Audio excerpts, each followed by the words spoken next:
Hi guys, this is Gaurav here with Modern Farmer, episode 16 of our podcast. With Amir, our co-host, my co-host, our co-host. We have our Pinot Grigio here, white wine. It's bodacious. We drank the red wine the previous episode. So we're testing the difference between a can and a bottle, and then we're just going to talk a bunch of shit.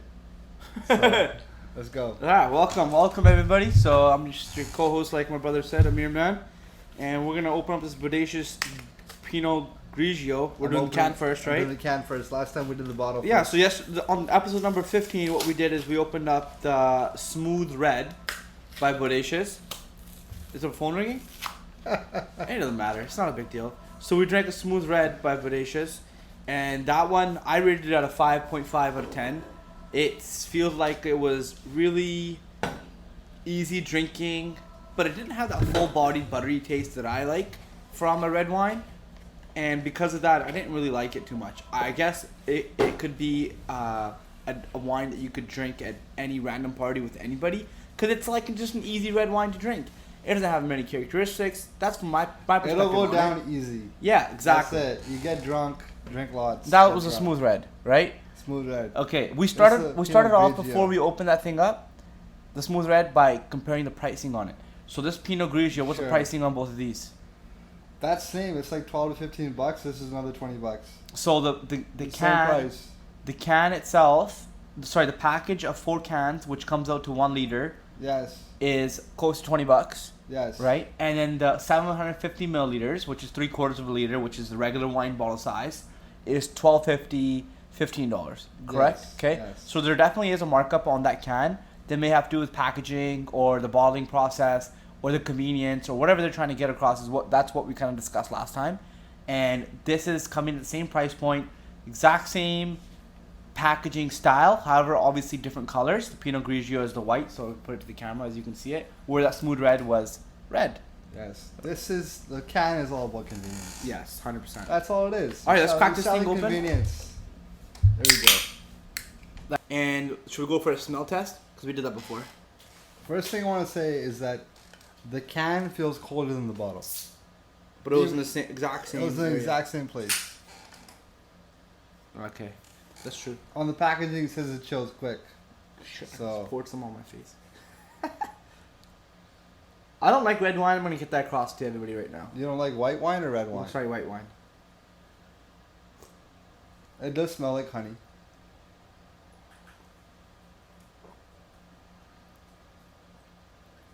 Jeez, I don't like red wine, but I like white wine, but I like this. This is not bad. This is freaking good. This is not bad. I would drink this whole thing.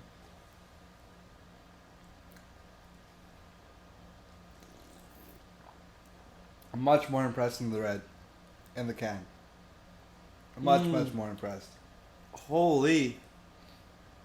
You feel that honey in the end? That kind of lingers? Oh, it's still there. Citrus and honey, that's what it says on there. That's what it Jeez, tastes this like. so. It said that I didn't even read it. It tastes like citrus and honey. This is damn good for being freaking $12.50 for a wine bottle. This is like $5 a can. I would drink a few of these. It's 2 servings in the can. One person's gonna drink this. This is getting a 6.5 from me. 6.75. It's not unbelievable, but it's way better than that freaking Smooth Red. It's below 7, but it's not above 7. No. And you can't pick 7. You can't pick 7. That's our rating scale, guys. So it's 1 to 10. You can't pick 7. It's definitely below 7, but it's not bad. And this is coming from someone that doesn't drink wine that often, but recently has been drinking way more wine. Did a massive tasting at Robert Mondavi and learned how to taste wine. Mondavi. Learned how to taste wine from their perspective. Not saying that tasting wine or a certain way is the right way. It's pretty much just how you like it and how you enjoy it. So anyways, I liked it. Cool. Okay. Should we open up the bottle or what? Yeah. Let's open up the bottle, see what's I going on. kind of there. want to put it in the glass and see if it tastes different. That was a bad idea. You pour it. I want to see if there's any color difference or anything. Okay, so I poured myself No, same thing, pretty much. a little bit of There's it. less in here. But than pouring it like that, provided air mixing into it, helps it decant, right? Get some of that this. air It right helps in the there. aromas Exactly. blast. And so Out of the glass. I'm really agitating it on the inside the wine glass as well. Going for a big sniff. I smell roses. I do smell a little bit of honey, but it's mostly I just smell grapes. It's definitely less intense in the glass than it is in the can. The flavors for me. Holy shit! It's even better out of the glass. It's even better out of the glass. Way better. It opened up the entire wine. That punch that you got from biting it out of the tasting it out of the can is gone. Completely gone. It comes in very subtle, starts off, has that citrus right in the beginning. It's the same thing as the red. You drink it fast, get drunk. But this tastes better. No, but it has this good curve in regards to the taste. You put it in your tongue, you feel that citrus right in the beginning. It smooths out, and the sugar from the honey really hits in, and that's where the honey sticks with you the whole time. Right? Am I right or am I right? This tastes different. It tastes different than this. Holy shit! This is damn good. I don't feel like I like this better. I like the can better. I gotta put this. I honestly like the can better because this one, I feel like for me it bites on the finish. What are we doing I here? taste a bite on the back of my tongue. You've had a full day since we've done our podcast since yesterday. Usually we have a week behind us. Yes. You've obviously accomplished some things in the day that you've had. Yes. What are some of the struggles? What are some of the things that you've really been thinking about? What's been bothering you? What if you were to sit down? Pretend like the camera's not here. What are some of the things that you would want to discuss? We're supposed to have a meeting tomorrow. We're talking about sales, etc. Because it's raining tomorrow. When it's raining, we try to meet. So what are we going to talk about? I had a very successful day yesterday. Yep. And I had a great day today. My yesterday set me up for today because yesterday was all about preparation. Today was about execution. That's how I say it. Yesterday we worked, and that took maybe 8 hours, like the whole day, to do that, right? And today he came back for 2 hours, and we actually finished off the wine. So that was very satisfying. Okay, so then how did that go with you? It went great. We did. We drank a lot of wine. This is probably my 4th glass of wine today. I'm not even lying, dude. We're preparing 3 different wines. You drank the wine to taste it. He's like, I can't drive right now, but I have to drive to the ferry. Why didn't you just spit it out? No, that's not how you drink wine. That's not true. Sommeliers do spit it But out. sommeliers, we're not thinking about sommeliers here. We're thinking about the average consumer that drinks wine. I understand. I don't care about the sommelier. Okay, that's your perspective. Sommelier doesn't care about the customer. He cares about the points, the wine. But I etc. also do feel like the sommelier who has been trying wine and tasting wine doesn't need to swallow it for them to get an understanding of where that 100%. wine actually applies to a consumer. Oh, it So that's the only depends. thing that I'm trying to get across. Entirely it I'm not depends. saying you're making your wine for sommeliers. I'm just saying that if you're trying tasting wine and understanding what the complexities of it in regards to what you want to add, take away, you're making a good wine, Yeah. you want to try it, you can do it without drinking it. I'll tell you So- right now, if our wine consultant started making the wine and started selling the wine, the product wouldn't sell as good as having a perspective from actually trying the wine, having the customer try the wine and then taking your feedback and then applying it. Like if you started from ground zero and you had our wine consultant make the wine, the customer would not like it. I completely agree. Yeah. It's all about perspective. 100%. 100% it's all about 100%. perspective. It has to do So with... it's all about that feedback, Luke. You get criticism and you get constructive criticism, then you apply it with your next Mhm. opportunity that you have. So you went through a day of preparation yesterday. You jumped into some execution today. What did you accomplish throughout the execution? You said you organized what you wanted to taste and how you tasted it, but what really came from that? What's the next steps? Well, we're sold out of a wine. We're Mhm. sold out of raspberry wine. Hopefully by early next week we won't be sold out of the wine anymore. And we can fulfill our back orders. I saw on your wall it said one of the goals was that not be sold out of wine ever again in July. Yeah. That's a really good goal. That's definitely I think, what's it called? Stock out? Stock, yeah, whatever. What's stock out? I It's not think stock I can't remember what it's called. Yeah. But not having being sold inventory, out. Yeah. not having inventory and being sold out is a negative. It's obviously 100% Yeah. end to end. If you're losing money, It's a There's- gut It's a good sign, It is. but it's a negative. Yes. Yeah. It hurts. You should be able to control the scarcity of the wine based off of marketing tactics when you want to, not based off of environmental factors that you can't control. 100%. Because, obviously doing a limited release or doing a reserve blend or doing something which is very limited for your customers, or doing like a seasonal release, which is just for that specific time period, you're not allowing it to be available for any time period. It creates suspense, it creates attraction, and it creates that buying habits that you can play on, just like marketers do. But when you're limited to what your environment can do, then you're being controlled. You have no control. And when you don't have control over what's happening in your business day to days, what are you doing? Right? That's my perspective. Yeah, I did back when I did my own franchise as college for window cleaning. I had a coach, and I was telling the coach why we had a bad week. I told her why I had a bad week. She's like, okay, now tell me what you did wrong based on things that you couldn't control. Things that you could control. Forget about the things that you couldn't control. Think about the things that you could control. So I feel like when anybody talks about something or giving criticism and it's not having a good day, it's like, did you do everything in your possibility to control what you can control and let go of what you couldn't control? It's so true. Yeah. I watch a lot of YouTube, okay? But mostly when I watch YouTube is 2 times a day. One is when I'm waking up, right when I wake up, open my eyes, and number 2 is when I go to sleep. When I'm waking up in the morning, it might sound odd why I watch YouTube, but usually I have one video that I always watch is downloaded, and then I click play. It's a morning motivation. That's really I actually good. can remember the whole freaking video of the 5 minutes. I like but it. it just gets you into the gear because The same video every day? it's usually the same video. Sometimes I change it up, but sometimes it gets boring, and I'm brushing my teeth, and I switch back to it. I'm like, yeah, let's go. It gets me fired up and right out of the door. But I heard something on TED Talks where it says the first 8 minutes of your day, your attitude, how your attitude is, it really attends how your day is, right? 100%. So when you say that there's some things that you can control, some things you can't control, I think that everything around you, and the environment that's set up, and the people that are reacting around you, you really can't control them. Focusing your time and energy on that is a waste of your time and energy. Yeah. But focusing on your attitude and how you are on your day-to-day basis is, go for it. This morning is was like a shitty mood. He was upset because the strawberries had monkey face where we're picking right now, and our another field already had monkey face. And monkey face means when the strawberries Can I tell you what it is? Go ahead, yeah. It's when the strawberries are in the process of becoming strawberries, but there's a little pest that comes in and bites the strawberry, Yeah. eats it, and then it deforms the actual bud, and then it becomes monkey face. Very true. Very, very, very, very close. Okay. Woo! There's monkey face. Monkey face can be based off of multiple factors.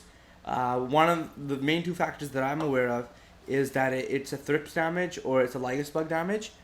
Thrips not so much, but lygus bugs definitely. Thrips is an insect. Lygus is another insect. What they do is they come in and take a bite out of the seed, because the seeds are all on the outside of the sunflower or the strawberries. And once they've taken a bite or sucked on that seed or destroyed it itself, its genetic capability is gone. So that seed's not going to grow on the outside of a strawberry, because if you imagine a strawberry, it all has the seeds on the outside, right? So because that area of the strawberry is not growing anymore, that portion of that little berry, it just quits forming. And it makes a little cat face. If you make it like a puckered up face, it kind of makes like that kind of face, and the strawberry literally becomes unmarketable. Not like it tastes bad, not that it's bad for you or it's a bad berry in any certain way. However, it's not attractive. It's not the iconic. Exactly. It's not pretty anymore. And because of that, it doesn't become marketable. And if you have a whole field which is like that, oof, you're in some trouble. We do have our San Andreas field. It has a portion of it, I'd say 1/3 of it, that has a heavy monkey face. And now what we have to do is actually pick away from it. And this morning, Dad saw that inside another field. He's saying, "Why is there so much monkey face here?" And he was just had the shittiest attitude. And the first thing came out of his mouth. And I don't know, maybe he woke up with the wrong side of bed, didn't sleep well, or whatever is going on in his head. But it was just so horrible. And if he puts that on me, then that in return, I put it on my employees. And my employees treat each other like that, and they have a shitty day. And if the employees from the owner to the manager to the employees are having a bad day, and the company's having a bad day. Because what is the company made of? Employees. 100%. Literally, that's all it is. So I woke up, I listened to that damn thing, I controlled my situation, I got myself ready. I always have my stuff in the same spot every single morning.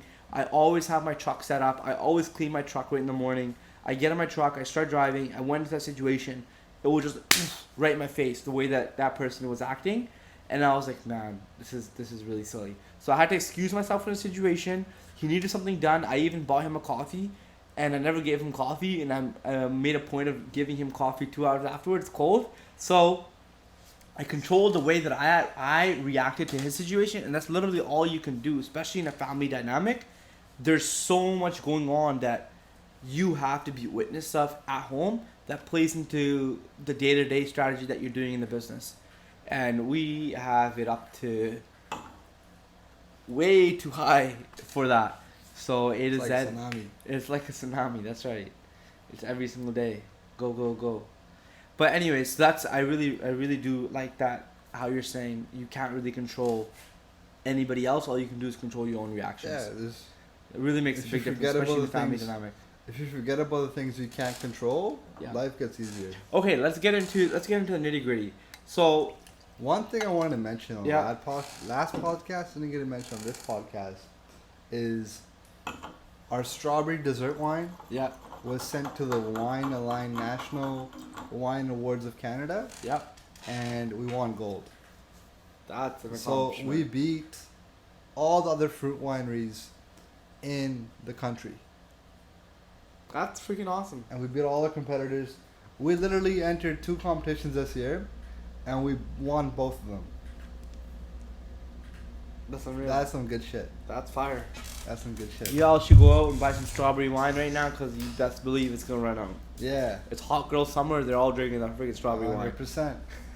So, okay, my question here is, what are some of the complications that you're dealing with on a day-to-day basis? I think there's some that I always have to deal with, and it's so difficult. And I was thinking about how to really organize that in my brain. The first thing that came to me, I don't know if it's a good idea or not, but I thought I'd bounce it off of you, is that there's 5 of us literally in this business that control different areas of it. Obviously, there's a lot of overlap, and I think that a good way to really control who's doing what and who's says accountable for what is to really organize what areas of the farm you are accountable for. I'm accountable for the farm itself, the U-Pick area, strawberries, raspberries, the quality of fruit that comes in, Sunflower Festival, Honda Gourmets, these things, the marketing, etc., right? And those are tangible areas you can separate. But I think that also other people should be accountable for the wine tasting room, the back area, the lounge area, the petting zoo, right? The hand wash station. Like, whose area is that domain to make sure that it's clean, accountable, and set up and pretty, because that person should stay accountable for it.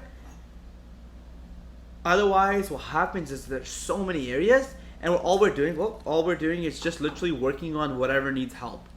And I don't think that's the right way to go about it. That's the worst way to go about it. Right? It's not that you're being reactive, but you're not being active. 100%. Yeah. Proactive, active, whatever, anything. But you're being reactive, but not proactive. You're not being innovative. You're literally just doing the same old. So, like, when people say to me, why aren't sales this way in a certain area? And the first thing that comes to my brain is, what is happening in that area, which was different before when we were happy with the sales, and what is not happening now, right?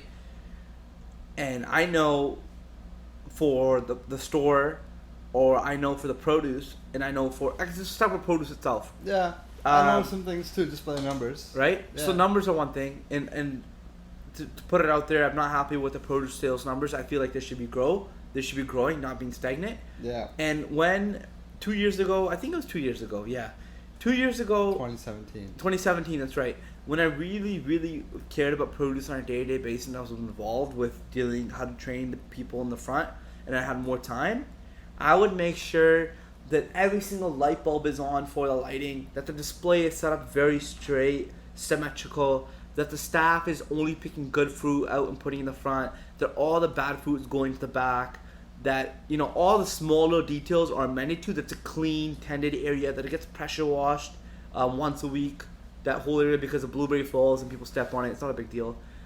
These small things, there's attention to detail. This last year, we had the intentions of putting Mina in that place of controlling produce, but she has no experience in what to make produce and how to really organize it. So she needs help from the leaders to really set her in the right direction of what we want to look like.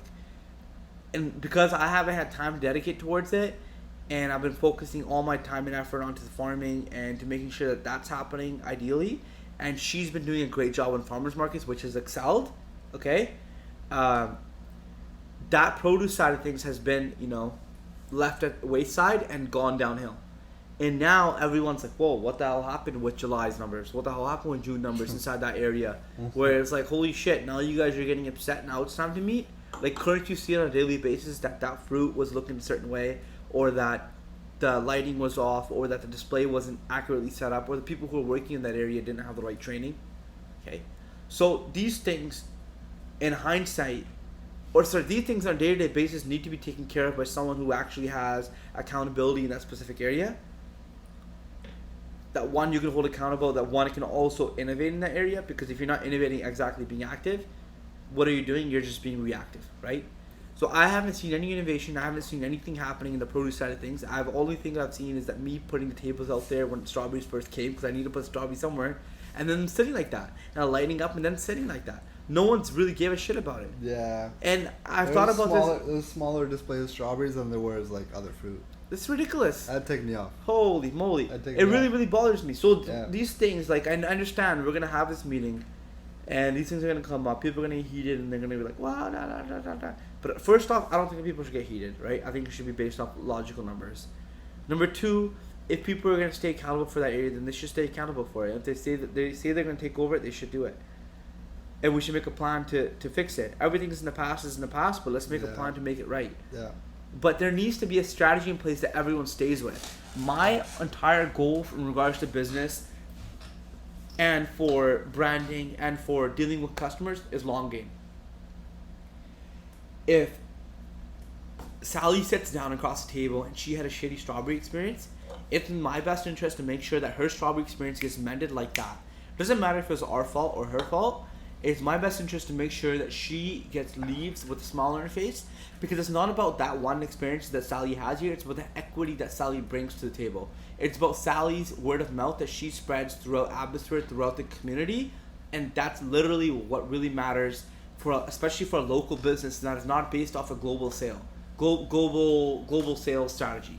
Of course, global sales strategy matters a lot, but you don't get to see, that Amazon reviewer in person, where Sally goes out and talks about the local business to Jessica and Melissa and Mandy and Amanda. Exactly. Word of mouth marketing. Which is so important to have locals reoccurring and coming back. Yeah. If you don't have the word of mouth marketing, people don't come back.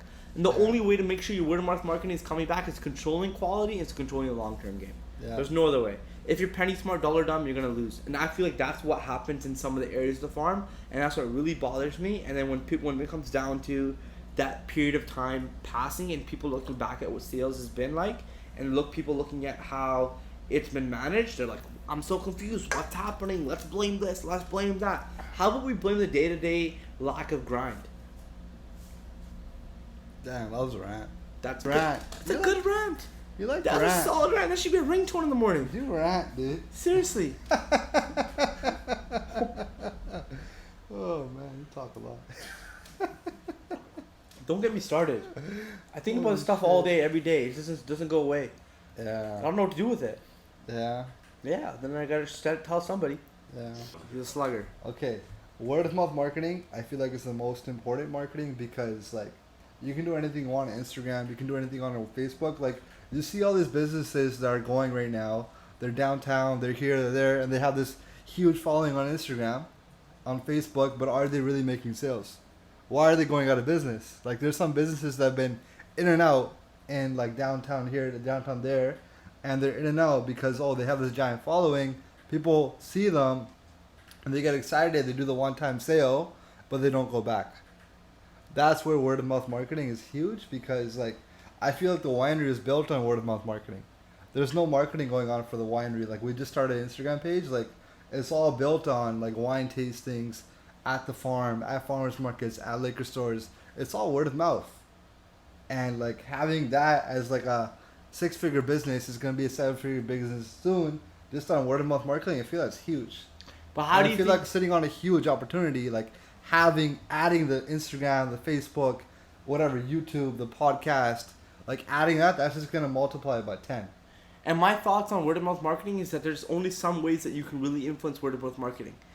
But there's one specific way of really influencing word of mouth marketing is that 51-49 percentage. You give more than you take. No, it's about product.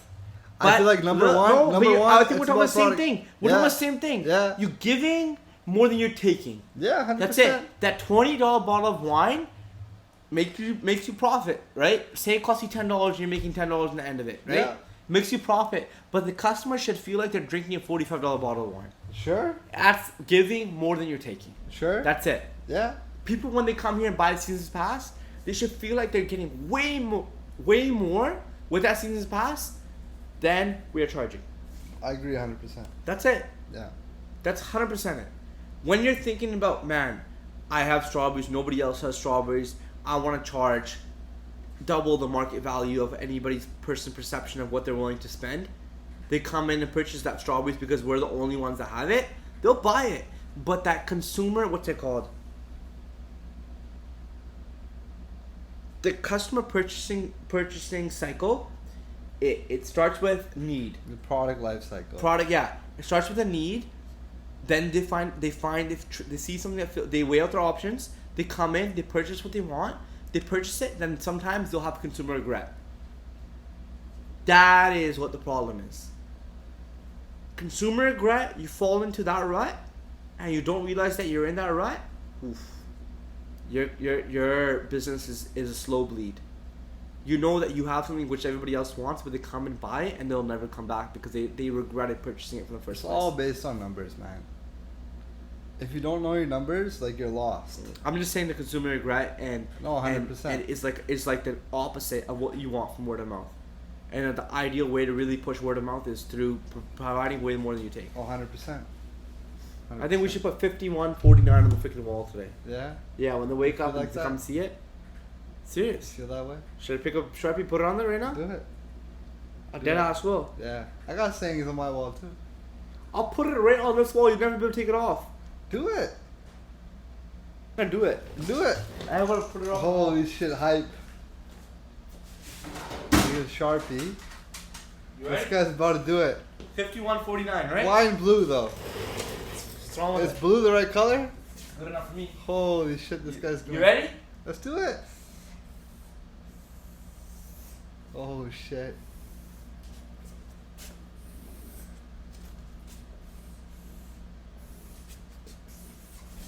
That's it. That's it. That's it. Done. That's it. Done. Is this psycho? That's it. I'm gonna drink some more wine, dude. Shit. We should probably put an explanation up there, no?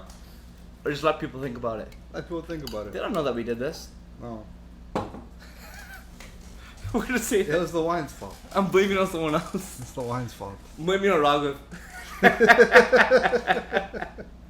That guy is classic. He's good shit, man. He's so good. He's good shit. Like, Yeah, he's you actually see so him good. like walk around, he looks like a freaking movie actor, like the way he does shit. Yeah, It's so 100%. funny. This wine's good, right? It's better than the one yesterday. Oh, you can actually drink this. It's actually not bad. I drank the whole can. I got my can to drink too. Don't worry, you're just walking home. We should actually open this up to like Facebook, Yeah, 100%. Instagram, ask questions. We can do it right now, buddy. I got the phone on my fingertips. Let's do it. How would you do this? Huh? Just do it like an Instagram story or something? Do it. We can Instagram go live. Go live. Oh, live. And the questions will come. Yeah, I'm down. 100% it will come. Let's do it. Can you pause real quick? Yeah. Alright, we're live. Okay, guys, we want to try something new. We're actually recording an episode of The Modern Farmer. I'm Farmer Amir, and this is Gaurav Man, the winemaker, co-host. This is episode, 16? And we're going live on Facebook to see if you guys have any questions that you'd like to ask us. I know it's a little late in the day. What is it, 9 o'clock now? 9:30? 9:15? 9:50? 9:55, 9:10. All right. 9:10. Jason says It's 10 o'clock. it's 10 o'clock. 10 o'clock. Oh shit. Wow. Okay, so it's 10 o'clock. We're actually drinking some wine. We tried Pinot Grigio Bodacious. Pinot Grigio Bodacious. So Bodacious is the name of the company. Pinot Grigio is the type of wine that it is. And we actually tried the Bodacious Smooth Red yesterday on episode number 15. And that was something, from my perspective, a 5 out of 5 out of a 10. And you can't use a 7. So it's a 1 to 10 scale. And what did you rate it? It's like 50.5%. Like just above minimum. So you think it's like 5.1? I think it's like 5.1 out of 10 in terms of all other wines, but I feel like in terms of consumer preference, it's like a 10. Okay, cool. So now we're trying a different wine. But Because all we're you can trying drink to it really quick. But all we're trying to get across right now is that if you guys have any questions for us while we're recording this podcast, we'd love to hear it. And we'd love to talk a bit about it. And so what we usually do about this podcast is we talk about our day-to-day basis. We just talked about how to controlling our attitude in a family environment is very difficult and something that you really have to get a balance over and work really hard at. We talked a bit about sales and the whole mechanism behind word of mouth from our perspective and what really encourages word of mouth. And my basis on that was providing people more than you're actually taking for them. So the example that I gave Gaurav was that if you have a $45 bottle of wine and you're selling it for $20 a bottle and the customer feels like they're getting a bargain, that means you're doing that job. You're really providing that more value than you're actually asking in return. And I thought that was something important in regards to word of mouth. What else did we talk about right now? Honestly, we drank some wine and We drank some wine. You're kind of feeling pretty good right now. I feel great. All the time, 24/7. So what else was going on your day-to-day basis in regards to what happened from yesterday? Because we just recorded that episode. How about I tell you a bit about it? I'm in a talkative mood. Go for it. Okay. Talk. So we are actually releasing the Sunflower Festival, and releasing the Sunflower Festival is something brand new to us. And we're also releasing a Potato Festival, and that's brand new to us. And when it comes down to farming, it's always something. It's always uncontrollable. And when I say that it's always uncontrollable, is that yes, there are factors that you control. You can control drainage. You can control the nutrient needs. You can control the timing of planting. You can control your labor and how much you're selling your product for in the end. So you control your costs in that sense. But there's one thing that you can't control, and that's the weather. Weather is something that you can never control as a farmer. So the variables that I myself have to deal with on a day-to-day basis for the Sunflower Festival and the Potato Festival, one is timing. If we've advertised that we want to be open for August 16th for our Sunflower Festival, we have to be open August 16th. How I'm going to have the sunflowers bloom and what's going to happen with them, I'm not sure. Right now, I'm thinking that's very confident for us to have our sunflowers ready to rock for the August 16th, and that even though we've marketed it as low bloom, it's going to be an awesome time for people to come because of how hot these days have been. And so sunflowers are always based off of heat units, and they're getting a lot of heat units right now. And that just means about how hot the day is, etc. And that's the same thing with how corn grows. So hotter days, more heat units, and a certain variety has a certain number of heat units that it has to hit, and sunflowers are definitely getting that. But when it comes down to the Potato Festival, something really crazy happened. And I don't know if you know about this yet. I know. You heard about this? The holes in the potatoes. So there's holes in the potatoes. The holes in the potatoes, and that's not the right terminology, but it's kind of funny to hear. So the customer thinks. Well, hold on. So, Mom picked sunflower potatoes yesterday to use for whatever perspective, and she took them. She brought them into the kitchen. She cut them open, and when she opened all of them up, she saw inside of them that there was cavities. Yeah. Cavity meaning like a big open area in the center of the potato. Okay, pretty common sense. And I'm like, okay, not a big deal. You know, there's always different stipulations with some sort of potatoes and others. And that was something which is very alarming to me because it's the first time I was being a potato farmer, and I have a potato festival coming up. We have a potato festival coming up on this weekend. And what are we supposed to do for all of these consumers that are ready to come to the potato festival and pick these potatoes? So the first thing I did is call up my consultants and try to understand exactly what happened. After about half an hour research and Dad and I going in and literally picking 30 different spots in this half acre portion of getting some sort of average and seeing how many potatoes actually have this damage and how many potatoes don't have this damage, we came to the conclusion that over 70% have this damage, which is crazy. It's a big loss. Okay, and then so the next step is to really understand what's happening here. What is the actual damage? Is it a pest?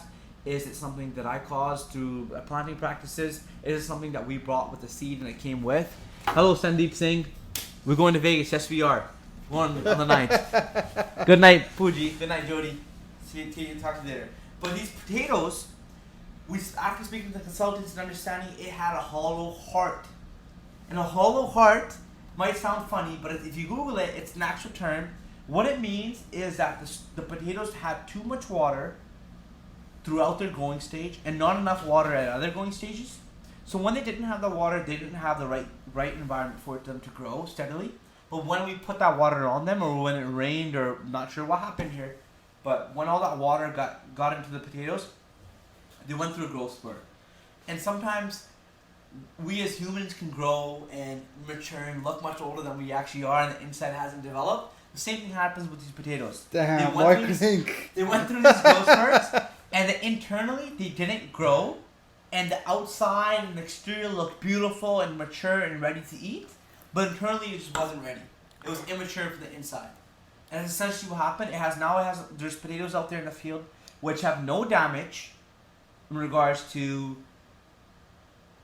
the eatability. They're all edible. However, when you cut them open, consumers are gonna be like, "What the heck is this?" Because there's these big cavities. You're missing half the potato. You're missing a big portion of potato, a big chunk of it, and it doesn't look appealing. It's brown and it looks like there's something going on, but it's perfectly fine. A lot of farmers out there. I personally think you can sell these for higher price. You think? Oh, you think this should be a marketing scoop? How many glasses of wine have you guys had? 100%. This is my. This is my fourth glass. This is fourth for him. Fourth glass. That's my boy, Manindra Aujla. Is it? Okay. Shout out, Manindra Aujla. So. Realtor. Sorry. Let's go. We're on the page. Let's go. So that really gave a good understanding of how just really providing that perspective to the viewers here that. Yo, I already see it. Farming is gambling. I see a bag of potatoes, and packaging says Hollow Heart potatoes. Yeah. $10. I see it already. You could sell that. I could sell that. These potatoes have a hollow heart. Take them home and fill them up. I feel like that's something that you put up on your shelf and look at it and say, "Hi, that's a hollow heart potato." Yeah. If everybody comes over and takes a look at that potato, they say yes. I'm 100%. I could sell that. Honestly, I could sell that. What we're gonna try to get announced and get across to everybody who's coming out to Potato Festival is that this is what happens in agriculture. Farmer thinks that we're going down the right path. They've done everything correctly, but weather comes into play and just messes everything up, and you can lose crop loss. That's out of your control. It's out of your control. Yeah. So some of the things that we can do as farmers is apply a chemical approach or biological control, in which we did, and we've done all of our due diligence. And there's some things that you just can't do. That's right. Integrated pest management. And when it comes down to a farmer losing an entire crop, it's devastating for the farmer, for the community, for all the employees involved. Because the farmer in that fact has lost money and won't be able to regain that money, and then thinks twice about it when they want to invest it in the future. So, but all I'm trying to get across now is that what I want the consumers to understand is that this potato festival is gonna have to be a support from the community to the farmer, and understanding that if this fruit doesn't look pretty, it doesn't mean that this fruit is unedible. And we will not tell it in. We will allow consumers to come and still pick these potatoes. We will allow everybody to be on our farm in that area, and we put this festival on for everybody to enjoy. And that's what farmers should do. They shouldn't just throw out the food if it doesn't look good enough. They should allow people to consume it. There's so much food waste that happens in Safeway and Save On Food in the superstore, and that's such a waste when homeless people or people who don't have enough food to eat can get access to this. And why should I, as a farmer and our family, throw out food which is perfectly edible? It just doesn't look pretty enough. That's a horrible thing to do. That's my perspective. So I hope everybody comes out to sports. Cheers.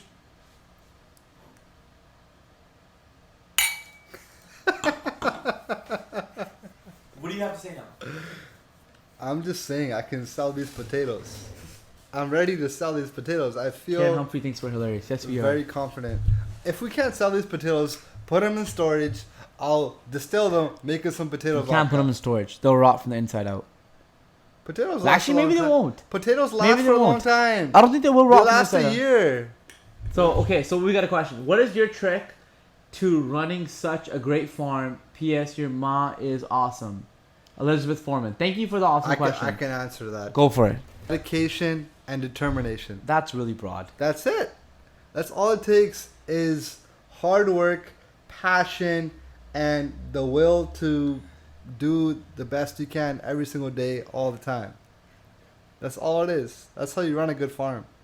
Innovation and just thinking out of the box and having a good day while you're doing it. You know what I think it is that what we're good at, and I think it really has to ladder on to what you're saying, is that we're very, very flexible in our day-to-day 100% abilities. very flexible. So Drove said this on one of our podcasts. I think it was number 12 or 13. I can't remember. And what he was trying to get across is that we're opportunists. We see things as they come and Yeah. we jump on them.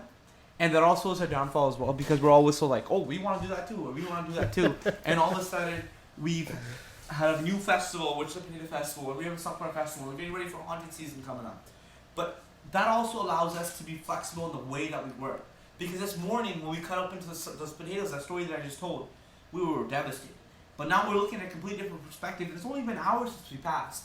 So if you really let these things steamroll you and it really bogs you down on your day-to-day basis, You can't do that. you just get so deterred. It You're ruins it. unable to wake up in the morning and see with a clear image because that same thing is stuck in your back of your brain and it just keeps nailing you to the wall. But if you think of it from a perspective of there's always, when there's a will, there's a way, there's always an opportunity, and some of your biggest weaknesses can be an opportunity, I think that's one of the biggest things that mom and dad have taught us. 100%. Especially dad himself. Especially dad, yeah. Right? And yeah. then it's been awesome to have that influence around us the day that we've brought up here. Another question. Jason Smiley. Really excited about the Potato Fest. Can't sell the potatoes. Food banks. It's not that we can pick up these potatoes and sell them all to food banks or give them away. I think the best way to really get these potatoes out to people is for them to come here and take more than they need, give them as gifts, enjoy them with their families, and have a good understanding of where your food comes from. Because we haven't planted acres and acres of potatoes. We've planted maybe about an acre of potatoes, which is, it may seem like a lot, but it's not a lot, especially when you're dealing with the customers that we deal with on a day-to-day basis. So we want to make sure that you guys come here and really take more than just a tangible bag of potatoes. We want to make sure that you guys take the experience away and the understanding that where your food comes from, how it's grown, and that it doesn't just look pretty, it can still be awesome for our community and for ourselves as, as good food for us. People should come to our farm and they should buy the potatoes, they should take them home, they should put them on the table, cut them open, Yeah. and tell them that story. That this is a hollow heart potato, that this is what happens when you are growing something and it just doesn't turn out that you want it to turn out. You been talking about the story right now? What? This guy's so many glasses deep right now. Yeah, I'm having a great time. Okay, it's after hours. This guy's having a good time. All right, let's pour another glass here. What's the next question here, Jason? Or is there any questions? When you see questions, you should read it out. Sure, not yet. Okay. That was the last one, and then someone just tagged someone that they know, so that's good. That's awesome. They wanna see Nice. this. Wicked, that's Nice. wicked. And a bit about our podcast journey. I think it's cool because it's our first Facebook Live. Yes. I think so, So- yeah. We should do this every time. Yeah, it's cool. Yeah. That's awesome. It's wicked. We change it up and we provide a different perspective to people. Let's just jump back to Jason, your and I story. So I provided a posting on Indeed, and I'm looking for people to come help me with creative and design and marketing because I deal with all the marketing, the Instagram and the Facebook. And Jason applied. And when Jason applied, he came and sat down, and I'm pretty open in regards to my interview strategy, and I just like to have that conversation to feel that person out to see if they're a good fit for us. And Jason I think some of the words that came out of his mouth was audio, radio, and podcast. And he's like, I want to be CFT to be a radio specialist, right? That's correct, right?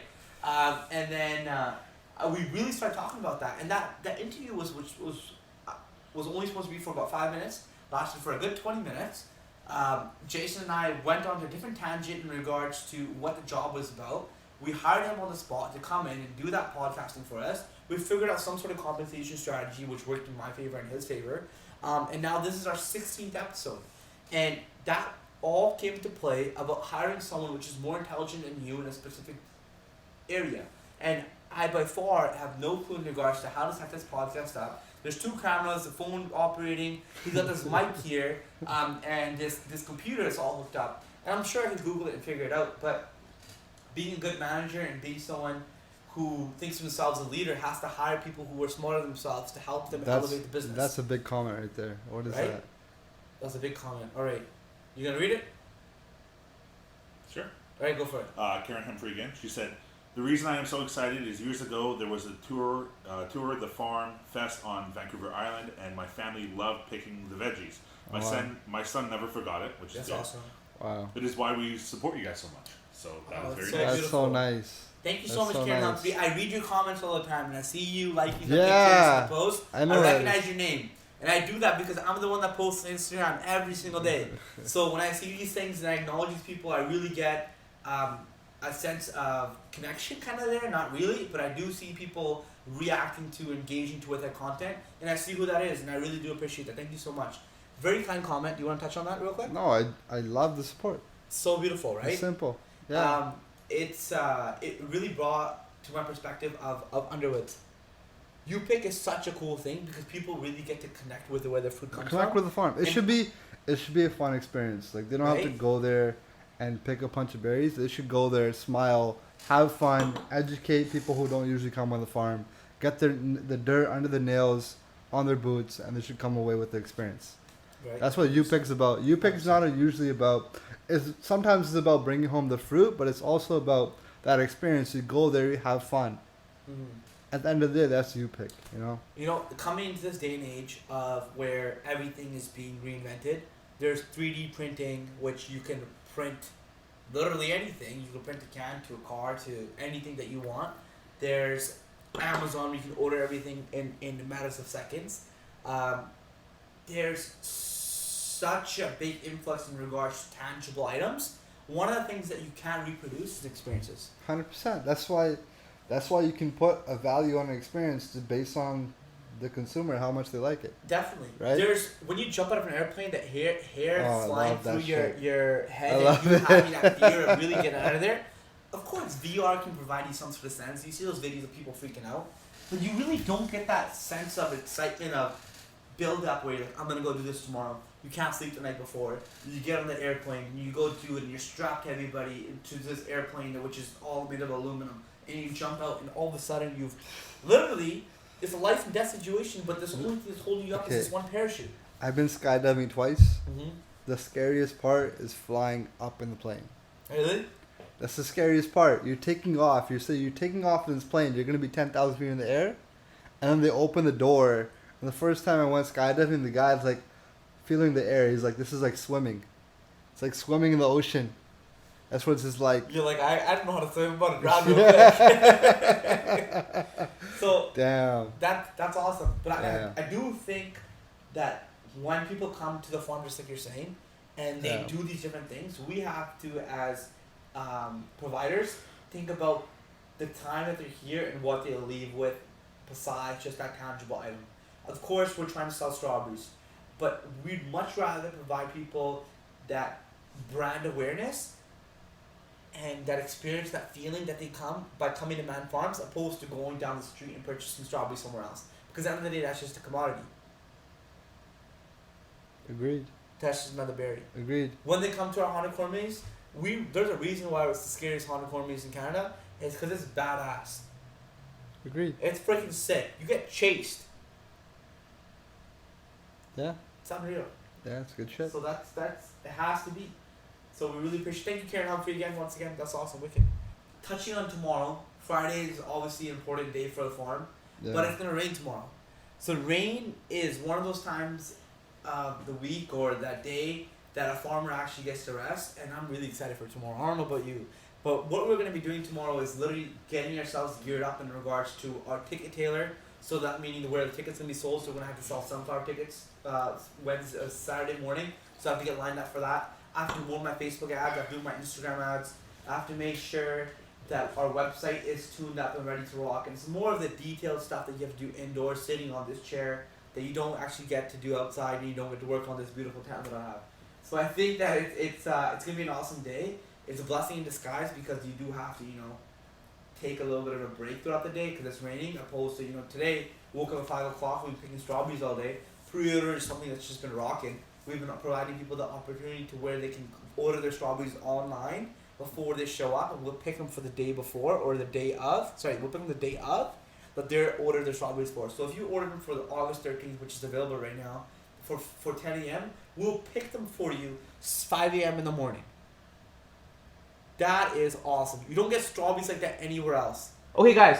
So when you are watching this and you're seeing this, I want you guys to know that we actually have 15 or 16 episodes of this podcast live on Spotify, on iTunes, on Google Music, and on SoundCloud, and something else too. I don't know. Jason said there's something. iHeartRadio. iHeartRadio, man. Everywhere. We warned it. We got it. Jason did it. It's live. It's out there. If you guys interested, you liked what we said right now, make us a part of your day-to-day routine. Listen to us in the morning.